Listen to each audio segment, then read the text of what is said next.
Librong ito ay rated SPG, striktong patnubay at gabay ng magulang ang kailangan. Magkakatotoo na nga ang hula kay Tanggol dahil ang mismong kapalaran na ang babawi sa lahat ng kanyang paghihirap na dinanas. At dito magiging isa siya sa pinakamayamang negosyante sa buong Quiapo at Kamaynilaan. Sa kabilang banda, naiinip na nga si Senyor Facundo na makaharap si Tanggol, kaya puspusan na ang ginagawang paghahanap ni na Marcelo at Dante kay Tanggol at hindi pa nila sinasabi kay Senyor Facundo na ayaw sa kanilang sumama ni Tanggol. Tiyak kasing magagalit ito sa oras na malaman na naisahan sila.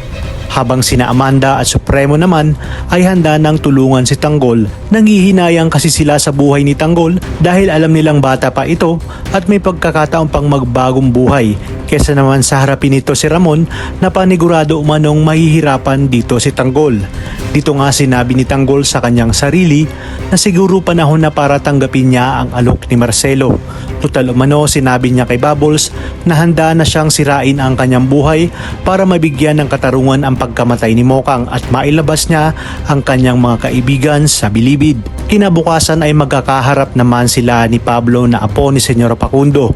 Pumasok kasi si Pablo sa bar na pinagtatrabahuhan nila ni Bubbles at dito nakita ni Pablo kung gaano katapang at kagaling si Tanggol matapos nitong pulbusin ang kanyang mga tauhan. Kaya naman napahanga siya dahil bihira lang ang mga ganong klaseng tao. Nagawa rin ni Pablo na kunin ang pangalan ni Tanggol sa manager ng bar na si Boyet. Kinabukasan ay tatawagan na nga ni Tanggol si Marcelo at pumapayag na ito na magtrabaho sa kanya.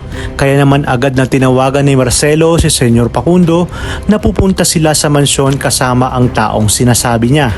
Sa pagpasok ni Tanggol ay nagulat naman si Pablo dahil ito nga ang kanyang nakabangga sa bar. Sinabi niya sa kanyang lolo na si Tanggol ang pumulbos sa kanilang mga tauhan, kung kaya't sinabi ni Marcelo na ganoon umano kagaling si Tanggol at sigurado siyang hindi siya mapapahiya dito. Kaya't sinabi ni Senyor Facundo na bueno umano at may ipatatrabaho siya kay Tanggol. At siguraduhin lang nitong malinis siyang magtrabaho. Yung kay Senyor, gusto niyang ipatumba ang isang Jesus Nazareno Montenegro na anak ni Ramon dahil dinideskartehan nga ang kanyang apong si Catherine. Ngunit walang dapat makaalam nito. Laking gulat naman ni Tanggol nang banggitin ang pangalan dahil kapangalan niya umano ito at nang ipinakita ang larawan ay mas ikinagulat niya nang makita niya ngang si David ang gusto nilang ipatumba. Ayon kay Tanggol, kapatid niya ang gusto nilang ipatumba at David Di Magiba ang pangalan nito. Kaya dito nakumpirma ni Senyor at Pablo na nagpapanggap lang na anak si David ni Ramon. Ano kayang susunod na hakbang ang kanilang gagawin? Aaminin kaya nila kay Ramon ang buong katotohanan o gagamitin nila si Tanggol upang tuluyang makuha ang buong kayamanan ng mga Montenegro?